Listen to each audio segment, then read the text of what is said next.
Mira terlibat dalam rencananya tersebut. Mau kemana sih, Mas? Kamu tunggu di sini, yo. Tunggu, Mas. Apa ini, Mas? Eh, Kok kamu bawa parang, toh, Mas? udah. Bawa apa ini, Mas? Aku Ingat nggak ibu, Mas. Iyo, aku nggak bakalan ngapa-ngapain. Aku juga bakalan ingat ibu kok. Iya Pak. Delani ngapain di sini? Iya saya emang di sini ngambil rumputnya Pak. Oh, sama kita berarti. Saya juga kalau ngambil rumput di sini. Oh gitu. Maaf ya Pak. Jangan manggil Pak. Aku aja manggilnya Adek. Iya Pak. Mas. Hamparan sawah hijau yang menyejukkan menjadi saksi tumbuhnya benih-benih cinta antara Suryo dan Lani. Tatapan mereka perlahan menggetarkan hati kecil dua insan yang mabuk asmara. Oh iya, kita tetanggaan tapi tidak punya nomor masing-masing ya? Wah, harus punya. Biar kalau ada apa-apa, kita bisa saling menghubungi. Bisa aja deh. Lah, emang harus tetangga itu harus saling tolong-menolong. Ya toh? Iya boleh. Ini Mas nomornya Mas. Kata-kata manis ala lelaki hidung belang dilontarkan Suryo kepada Lani. Tanpa ragu, Suryo meminta nomor ponsel Lani. Lani pun luluh terhadap gombalan Suryo dan sukacita memberikan nomor ponselnya.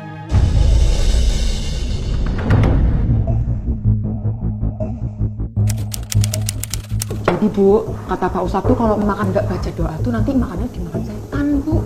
Kebayang nggak sih Bu, seserem apa?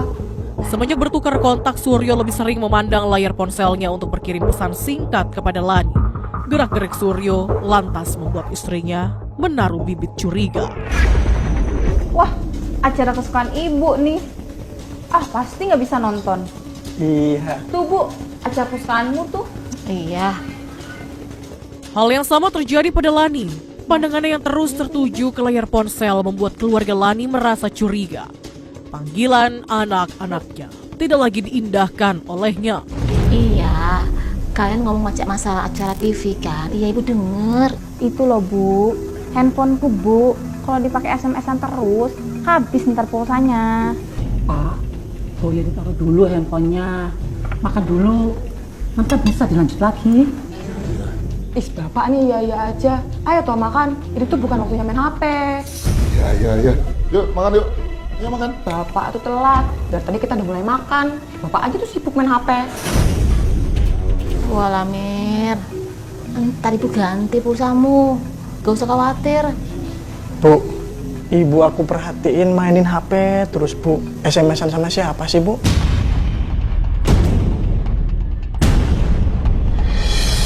Ya wajar lah. Ibu SMS-an. Kenapa Sri udah namarin teman-teman?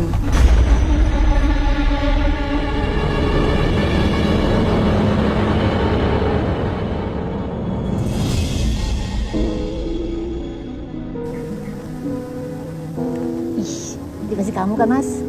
Loh, kamu tahu sih? Iya iyalah, apa sih yang aku gak ketahui tentang kamu Mas? Sini Mas. Bisa aja kamu. Maaf ya, dan nunggu aku lama. Gak apa-apa Mas.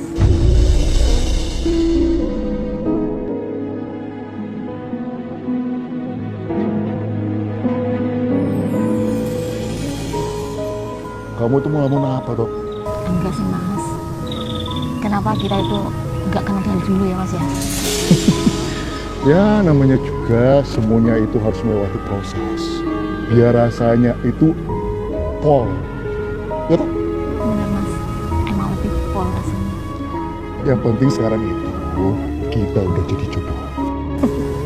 Kamu bisa aja. Kisah asmara Suryo dan Lani terus berlanjut. Mereka semakin terlihat mesra.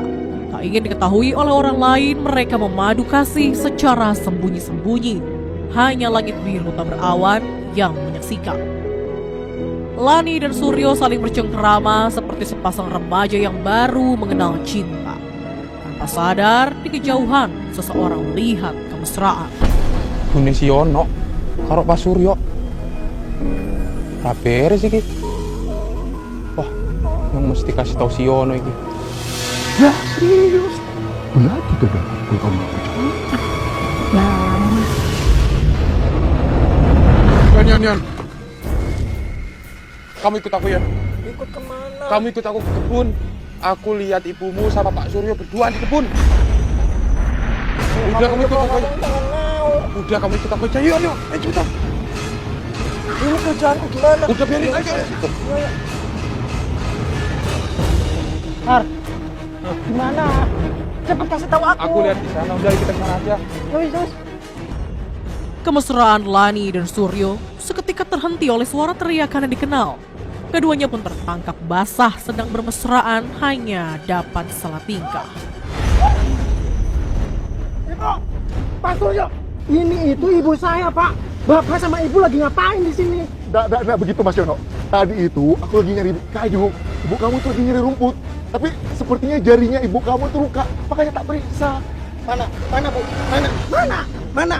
Nggak ada yang luka. Bapak itu keterlaluan. Bapak itu punya istri, Pak. Jangan Yon, itu beneran. Ibu cuma nyari buku doang Yon. Sabar, Yon. Sekarang kita kepala desa. Ayo, Pak. Ayo, udah kita damping, ayo. Ayo, Pak.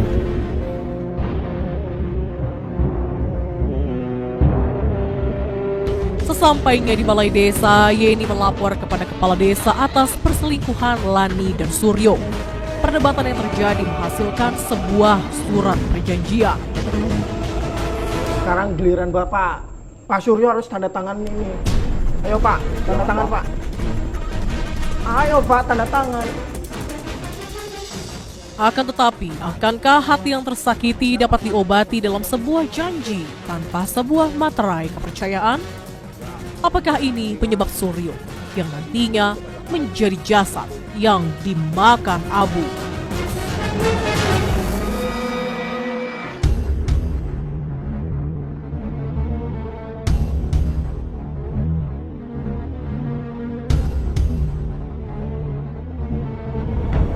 Bu.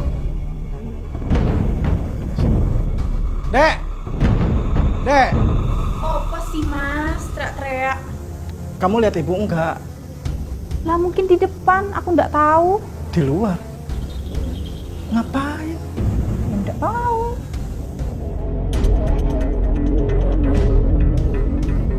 Yono merasakan ada keanehan pada Lani. Lani yang biasanya menonton bersama keluarga acara favoritnya kini tak ada di tempat yang semestinya. Ibu pasti teleponan. Tapi teleponan sama siapa? Kecurigaan Yono semakin kuat setelah melihat ibunya sedang asyik menerima telepon dari seseorang, Suryo. Perasaanku jadi ndak enak begini yo. Ini kejadiannya seperti mirip yang waktu itu. Apa jangan-jangan?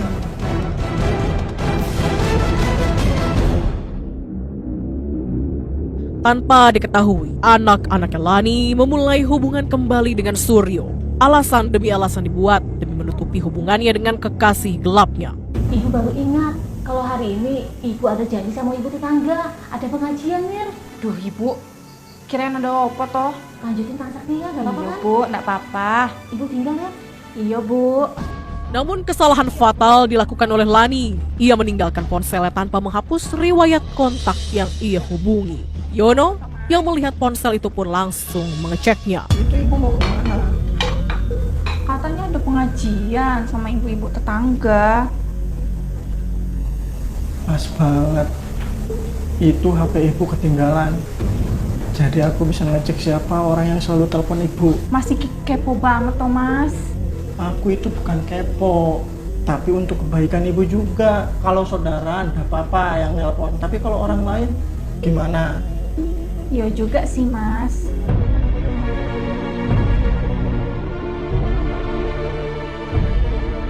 Ada yang nelpon ibu lagi tuh. Kamu tahu ndak ini siapa? Aku nggak tahu itu nomor siapa. Masa kamu udah tahu? Hah? Iya, nggak tahu aku Mas, bener. Udah kamu yang ngomong. Prospek dulu.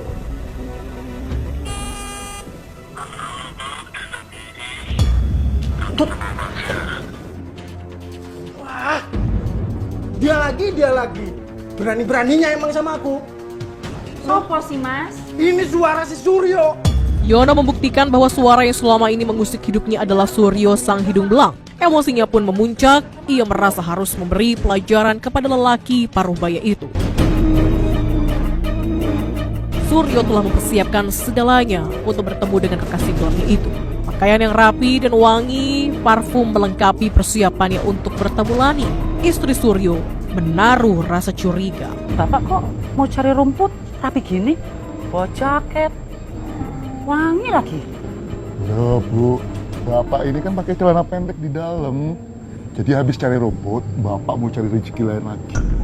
Itu. Ya wes, kalau urusan Bapak udah selesai, Bapak cepat pulang ya.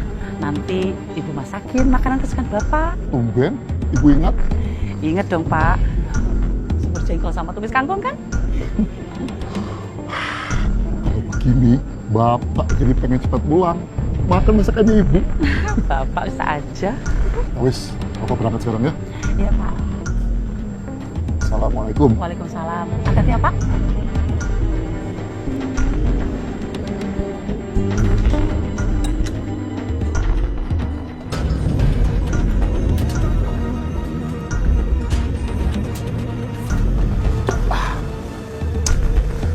Aku SMS Lani dulu ah. Lani, kamu lagi di mana? Dering ponsel berbunyi. Pesan singkat Suryo terkirim ke ponsel Lani. Sialnya bukan Lani memegang ponsel melainkan Yono. Amarah Yono sudah memuncak. Namun ia sedikit bersabar untuk memenangkan permainan ini. Aku lagi di rumah, Mas. Wah, kebetulan. Yuk, kita ketemuan sekarang. Oke, aku pergi sekarang. Yono membalas pesan Suryo dengan berpura-pura menjadi Lani. Suryo yang tidak memiliki firasat apapun bersemangat menemui tambatan hatinya. Biar tahu rasa kamu ya. Kamu itu udah melanggar perjanjian sama aku. Jangan-jangan. Wajah sumringah terpancar dari wajah Suryo. Jalanan seperti dihamparkan karpet merah hanya untuk dirinya. Mahkota kerajaan serasa dikenakan dengan penuh rasa bangga. Orang aku mau ketemu sama yang manis. Kayak kopi kamu ini, manis. Wah, kayaknya lagi kasmaran ronde 2 nih. Alhamdulillah, udah tua masih romantis-romantis sama istri sendiri ya. Ya pasti dong. Memangnya kayak kamu, doyannya jajanan mulu. Makanya jadi tukang warung, jualan jajanan. Cuaca yang baik, suasana yang tentram membuat Suryo merasa alam sedang mendukung akan pertemuannya dengan kekasih hatinya. Lupa gue. Berapa tahun ya? Pak Ade. Ya wes lah. Piro kopinya? Biasa 4.000 aja Pak Ade. 4.000. Ya. Wah, pas 4.000. Makasih ya. Ya, sama-sama Pak Ade. Setelah beberapa menit mencarinya, Yono berhasil menemukan senjata pemangkas di dapur. Berbekal sebuah parang yang dibungkus kain, Yono meminta saudaranya Mira untuk mengantarnya ke tempat yang ingin ia tuju. Aku bakalan balas dendam sama kamu. Mira!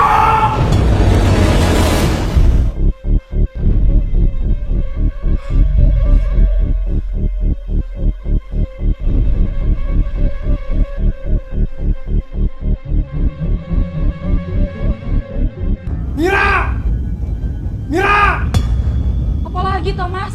Kamu antar aku sekarang. Aku ada perlu sekarang. Parang yang terbungkus kain disembunyikan Yono dalam motornya dan dibawa untuk menemui kekasih gelap ibunya.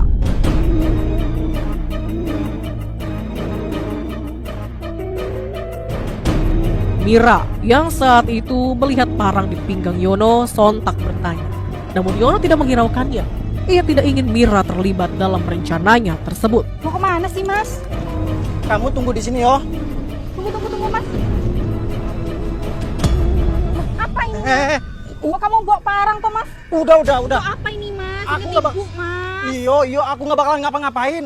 Aku juga bakalan ingat ibu kok. Tapi kalau misalkan ada yang ganggu ibu, itu berhadapan sama aku. Ya tapi enggak seperti ini loh caranya loh, Mas. Yono meninggalkan Mira tanpa penjelasan apapun. Mira yang mengkhawatirkan saudaranya hanya bisa menasehati Yono agar bisa melupakannya saja. Masih konsisten dengan wajahnya yang ceria, sesekali Suryo bernyanyi sambil menunggu kedatangan Lani. Namun raut wajahnya pun berubah 180 derajat saat yang hadir di belakangnya adalah Yono, pemuda yang pernah mengancamnya. Delani, ngapain di situ? Jangan sembunyi. Ayo sini. Mas udah lama nunggu nih.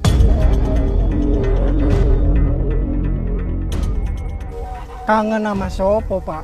Hah? Bapak lagi ngapain di sini? Gak kangen sama siapa. Aku tuh di sini kerja, mau cari rumput. Alah, Bapak itu udah nggak usah bohong, Pak. Hah? Udah, jujur aja, Pak. Bapak itu mau ketemu sama ibu aku, kan? Amarah Yono semakin menjadi-jadi. Yono saat itu berubah menjadi malaikat pencabut nyawa. Inilah yang menggerakkan Suryo untuk lari. Semua pesan dari Bapak itu aku yang bales, Pak. Bapak itu mau janjian sama ibu aku di sini. Sampean itu jangan kurang ajar ya. Bapak yang kurang ajar. Jangan kurang ajar sama orang tua kayak saya. Orang tua kayak Bapak itu nggak patut dicontoh, Pak. Bapak ngapain? Hah? Pacaran sama ibu aku sedangkan Bapak punya istri.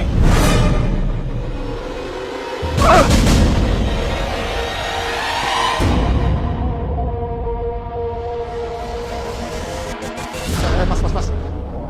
Mas mau apain? Hah? Mas mau apain? Ah!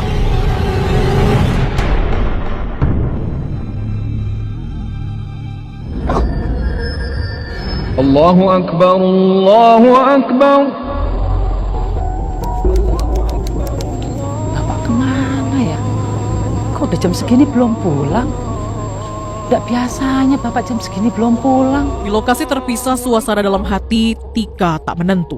Keresahan yang mendalam terasa dalam batinnya karena suaminya tak kunjung pulang. Tika merasakan sebuah firasat yang tak pernah ia mengerti sebelumnya. Bu, Ibu ngapain di luar sendirian? Ini kan udah malam. Ibu lagi nunggu bapakmu, belum pulang. Tadi pagi bapakmu bilang mau ngambil rumput. Tapi kan biasanya habis asar tuh bapak udah pulang kan, Din? Ya wes lah, Bu. Mungkin Bapak lagi main di rumah temennya. Aduh, Din. Tapi perasaan ibu tuh nggak enak. Kayak ada yang ngeganjel gitu. Ya wes, Bu. Kita masuk dalam dulu aja. Tak ingin melihat Tika bersedih, Dini, putrinya berusaha menenangkan hati sang ibu yang begitu tak menentu.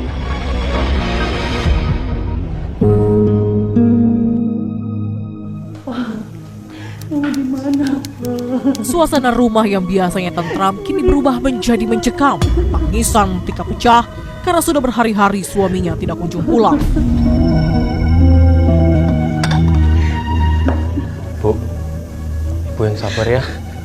Semua udah diatur kok Bu sama Gusti Allah. Iya, Di. Tapi ibu khawatir sama bapakmu. Tenang Bu, gak akan terjadi apa-apa kok Bu sama Bapak. Gimana ibu bisa tenang, Di? Udah, mendingan sekarang Ibu minum teh ya. Daripada Ibu jadi sakit nantinya. Bu. Mas. Ono apa tadi? Mendingan Mas buru-buru deh ke daerah Mejasem itu loh, Mas. Tadi aku di masjid denger rame-rame katanya di sana ada penemuan mayat, Mas. Mayat? Mayat? Di, coba kamu cek dulu, Di. Ibu takut itu bapakmu, Di. Din, Mas nitip Ibu ya. Iya, Mas. Assalamualaikum. Hati-hati ya, Mas ya. Waalaikumsalam. Apa dari bapak-bapak ada yang mengenali jasad korban? Malam yang dingin seakan terasa di lokasi Dari penemuan mana, mayat. Riuhnya warga yang mengelilingi TKP membuat Ada? suasana menjadi penuh ketegangan. Polisi mulai mengumpulkan saksi dan melakukan olah tempat kejadian perkara. Tusukan di seluruh tubuhnya, Mbak. Sulit untuk mengenali kondisi korban. Ya, saya juga sudah menduga kemungkinan korban sudah ada sekitar seminggu di sini. Di tengah kerumunan, ia makin penasaran dengan sosok jasad yang terbaring kaku. Kemungkinan demi kemungkinan terbesit dalam pikiran Andi. Ia sangat berharap bahwa tubuh yang membusuk itu bukanlah ayahnya. Tapi kita sudah cari kemana-mana dan nggak ada. Baik, Anda kami izinkan. Tapi tolong jangan menyentuh. Iya Pak, permisi Pak ya. Tolong dibantu. Saya tidak dapat mengenalinya, Bu. Sekarang. Tunggu sebentar. Polisi yang saat itu sudah mengantongi kartu identitas korban menunjukkannya kepada Andi. Andi tak kuasa menahan kesedihannya setelah nama dan foto yang ia lihat di TKP adalah ayah kandungnya sendiri. Itu bapak saya, Pak. Waalaikumsalam. Di, gimana? Ada kabar tentang bapakmu? Ayo dong, Di, bilangnya sama ibu. Gimana? Ada kabar enggak tentang bapakmu? Bapak udah nggak ada, Bu. Apa? Tidak mungkin, Andin. Tidak mungkin, Bu. Halo? Halo, ini siapa? Ini Mas Andi. Ibu pingsan, Mas. Ada apa, Pak? Bu. Bapak udah nggak ada, Din. Ya Allah, Bapak. Mas, jangan bercanda, toh, Mas. Mendengar kabar buruk itu, Dini pun ikut bersedih. Namun prioritas utama Dini adalah menolong ibunya yang jatuh pingsan. Rumah sakit ya? Iya, Mas, iya. Ibu. Ibu. Rekaman CCTV di tempat kejadian perkara memperlihatkan perlakuan keji yang dilakukan sang pembunuh. Aparat kepolisian yang berada di markas seketika tertuju kepada dokumen elektronik itu. Kalau gitu, Bukti demi bukti saling melengkapi untuk menguak siapa dalang di balik kejahatan tersebut. Akan tetapi kepastian itu masih belum tetap. Apakah benar terduga adalah pembunuh sang kepala keluarga? jago juga kau. Di suatu pagi yang cerah bermandikan cahaya mentari, terlihat sekumpulan pemuda sedang bercakap-cakap. Suasana akrab menyelimuti pagi itu. Selamat siang. Iya siang, Mbak. Anda saudara Yono? Iya aku Yono. Tapi kok Mbak sama Bapak kenal sama aku? Kami dari pihak kepolisian. Rika Polwan cantik yang sedang menyamar melakukan pendekatan pada Yono, sebuah nama yang tertulis dalam daftar pencarian orang aparat kepolisian. Sebaiknya kamu mengaku. Bukti-bukti sudah menunjuk pada kamu. Ini video rekaman. Sebaiknya kamu ikut kami kantor. Tapi Pak saya itu udah salah Pak. Sudah, nanti kamu bisa jelaskan di kantor. Hari, Ayo, tolongin aku dong. Jalan. Ampun Pak, saya itu udah salah Pak. Udah cepat, jalan. Gak nyangka loh aku loh. Kayak di film-film ya. Yon. Hubungan apapun yang terjadi dengan lawan jenis tanpa ada ikatan yang sah tidak dibenarkan. Terlebih jika keduanya telah memiliki pasangan suami atau istri. Tersangka ini dengan emosi melakukan pembunuhan terhadap tersangka. Ini wujud dari perbuatan main hakim sendiri, tidak menggunakan jalur mekanisme proses hukum yang bisa ditempuh di Indonesia. Dampaknya pun bukan hanya dirasakan oleh satu pihak, melainkan banyak pihak. Dan korban yang paling utama adalah anak. Karena selingkuh sangat menyakiti perasaannya, menimbulkan dendam dan menciptakan keadaan yang buruk. Kita persangkakan dua pasal. Yang pertama kita persangkakan dengan pasal 340 pembunuhan berencana, ancaman hukuman maksimal bisa hukuman mati, atau penjara seumur hidup, atau penjara selama-lamanya 20 tahun. Kemudian subsidiar pasal